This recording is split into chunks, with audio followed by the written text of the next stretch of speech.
ครับสวัสดีครับวันนี้เราจะมาดูเครื่องรับสัญญาณดาวเทียมครับยี่ห้อ KS-TV ทีนี้เราจะมาดูด้านหลังว่ามีอะไรบ้างด้านหลังคือ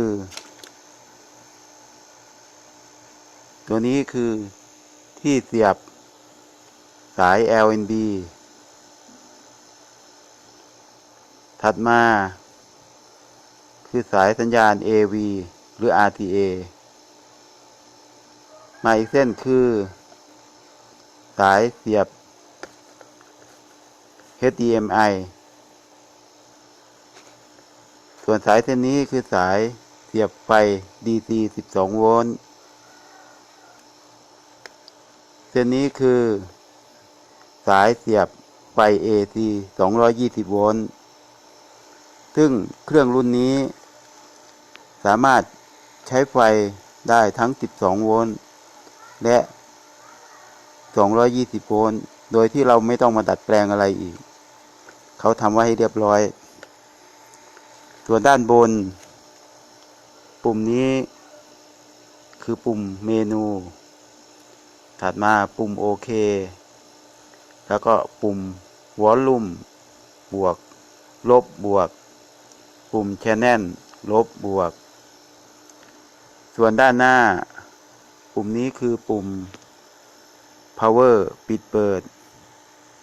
ส่วนตัวนี้คือจอดิสเพลย์ที่บอกช่องว่าสถานะอยู่ที่ช่องที่เท่าไรแล้วมีถัดมาคือพอร์ต USB ที่สามารถบันทึกรายการได้สำหรับเครื่องรุ่นนี้เป็นระบบ HD OTA อัตโนมัติแล้วก็สามารถรับได้ทั้งระบบ C band และ KU band